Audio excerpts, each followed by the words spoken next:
Guard के brigade जिंदाबाद, guard के ब्रिगेड जिंदाबाद, अमरजीत दिवाकर जिंदाबाद, अमरजीत जिंदाबाद, माननीय प्रदेश अध्यक्ष जिंदाबाद, गार्ड के ब्रिगेड जिंदाबाद। जो है चालू हुआ है आ रही है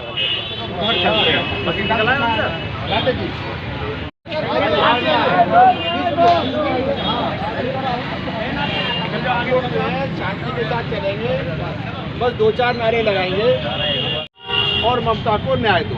इसके अलावा न कोई जिंदाबाद करना है, न किसी का मुर्दाबाद करना है। ठीक है, हमारी मांग है, हम उस मांग के 3-4 शब्द ही बोलेंगे बस। दिवाकर को न्याय दो, न्याय दो। हत्यारों को फांसी दो, फांसी दो, फांसी दो। हत्यारों को फांसी दो, फांसी दो, फांसी दो। दोषियों को फांसी दो, फांसी दो, फांसी दो। दोषियों को फांसी दो, फांसी दो, फांसी दो। FIR दर्ज करो, दर्ज करो, दर्ज करो। FIR दर्ज करो, दर्ज करो, दर्ज करो। हत्यारों को फांसी दो, कैसे?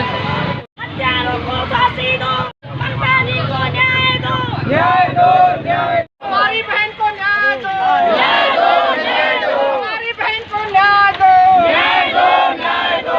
हत्यारों को फांसी दो, न्याय दो, फांसी दो, फांसी दो। न्याय दो, हत्यारी को न्याय दो, न्याय दो, न्याय दो।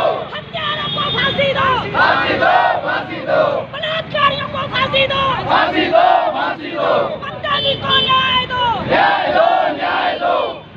अभी तो ये लड़ाई है, आगे और लड़ाई। नहीं सहेगा हिंदुस्तान। हत्यारों को फांसी दो, फांसी दो, फांसी दो। हत्यारों को फांसी दो, फांसी दो, फांसी दो। बहन ममता को न्याय दो, न्याय दो, न्याय दो। बहन ममता को न्याय दो, न्याय दो, न्याय दो। हत्यारों को फांसी दो, फांसी दो, फांसी दो। हत्यारों को फांसी दो। फांसी दो, फांसी दो। ये प्रशासन का दोहरा रवैया नहीं चलेगा, नहीं चलेगा, नहीं चलेगा। इनका दोहरा रवैया नहीं चलेगा, नहीं चलेगा, नहीं चलेगा। तो ये लड़ाई है, आगे और लड़ाई है, तो ये लड़ाई है। आगे और लड़ाई है। ममता को न्याय दो, न्याय दो, न्याय दो। ममता को न्याय दो, न्याय दो, न्याय दो। हत्यारों को फांसी लड़ाई है। बहन ममता को न्याय दो, न्याय दो। बहन ममता के हत्यारों को, न्याय दो, न्याय दो। बहन ममता के हत्यारों को, न्याय दो, फांसी दो। बलात्कारियों को, फांसी दो।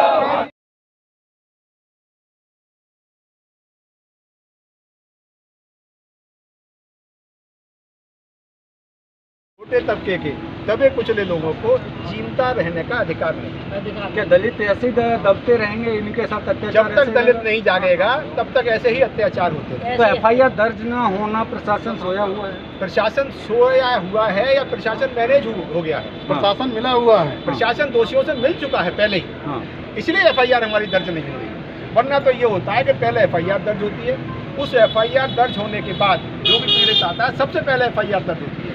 FIR दर्ज होने के बाद ही तब उसकी दूसरी कार्रवाई होती है। अगर किसी को इंजर्ड है, घायल है, उसकी चिट्ठी मजरूरी लिखी जाती है तो वो FIR दर्ज होने के बाद उस क्राइम नंबर को डाल करके लिखी जाती है। यहाँ तो FIR भी नहीं हुई, यहाँ तो पंचनामा भी हो गया, पोस्टमार्टम भी हो गया, सब कुछ। एक महिला को जिस तरह से बताया जा रहा है लोगों के द्वारा कि उनके साथ बलात्कार हुआ है और उनको मार दिया गया है, लेकिन प्रशासन, उत्तर प्रदेश का प्रशासन इन पर कोई भी कार्रवाई नहीं कर रहा।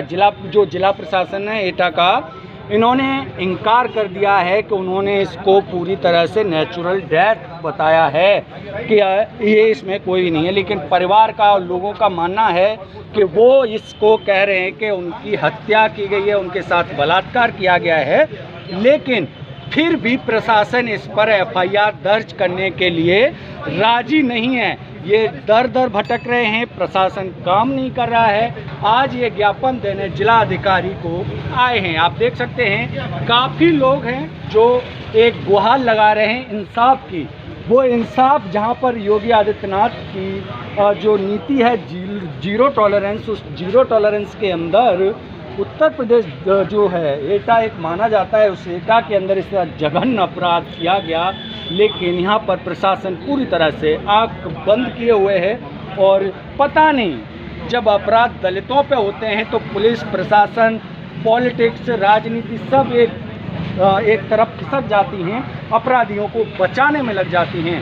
अगर वहीं किसी दूसरी जगह होता है तो आप देख सकते हैं, चाहे वो दिल्ली में निर्भया कांड हो, फिर चाहे बंगाल का जो अभी हाल ही में देखा गया डॉक्टर वाला केस हो, उस जगह पूरी तरह से उसे लैस कर देते हैं उसको इंसाफ दिलाने के लिए। लेकिन एक दलित को इंसाफ दिलाने में कितना मुश्किलें सामने आती हैं, कितना संघर्ष करना पड़ता है, और फिर भी दलितों को आज भी इंसाफ नहीं मिल रहा है। आज़ादी के 75 साल से अधिक हो गए, देश का संविधान लागू हो गया, लेकिन आज भी उस देश के अंदर ये हालत है जहाँ पर लोगों को इंसान नहीं समझा जाता।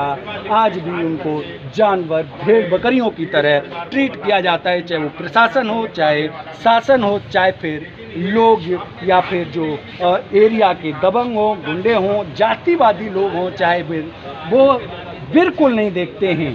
तो ये सब चीज़ें आप देख सकते हैं, बहुत ही निंदनीय है। इस पर प्रशासन जल्दी से जल्दी कार्रवाई करे, मैं यही कहूँगा।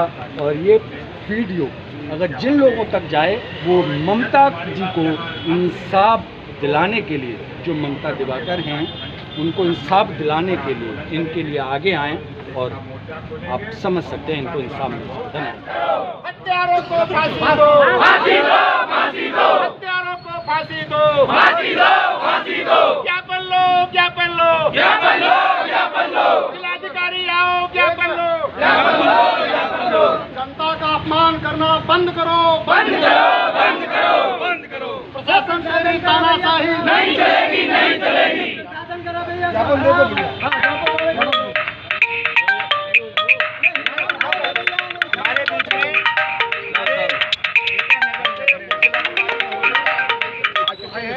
महाराज जी डीएम साहब के प्रतिनिधि के रूप में मैडम भैया आपके पास ज्ञापन ज्ञापन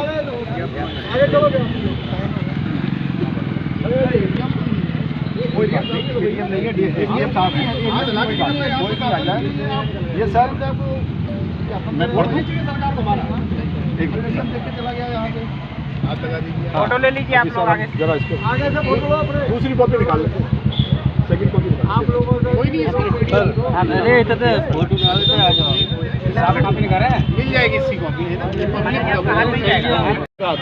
गर्दन पर चोटों के निशान थे, जिन्हें देखने से प्रतीत हो रहा था किसी व्यक्ति या एक से अधिक ने उनके साथ बलात्कार किया है और अपनी पहचान छिपाने के लिए उनकी हत्या कर दी।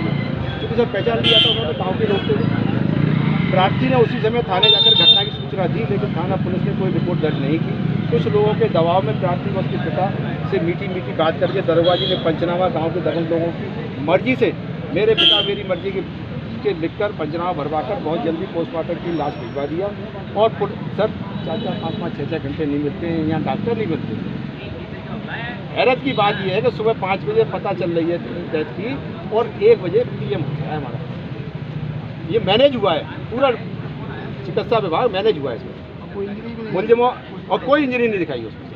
अब बॉडी नहीं है, इसलिए हम ये नहीं कह सकते कि उसका दोबारा उसका मेडिकल करा दिया जाए। तो ये सारी जांच कर वीडियोग्राफी उसकी चेक कर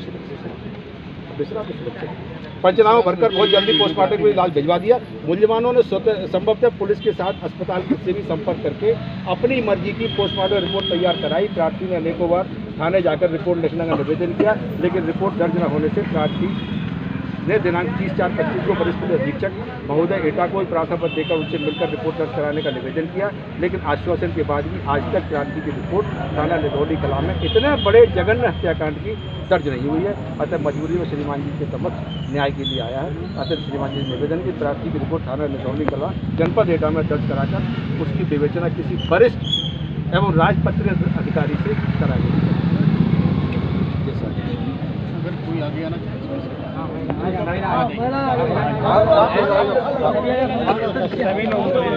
इनकी परिवार के लोग, हाँ सब परिवार की बहन है उनकी।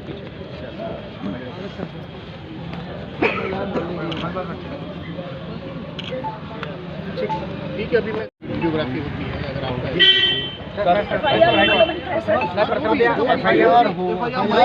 संगत कार्रवाई है वो सारी यदि जो है ये सर निवेदन ये है कि प्रथम दृष्टया FIR लॉन्च हो, आफ्टर दैट उसके बाद क्या तभी FIR विवेचना होगी। अपराधी उसमें घूम रहे हैं, उनका कोई भी शिकायत अपराध के वक्त में कोई भी महिला हो सकती है। हमारे राष्ट्रीय अध्यक्ष सर इसकी कॉन्टेक्ट समाज हमारे FDS का बहुत वो अलग बात है, हम इधर अलग बात है, वो बहुत हाँ नहीं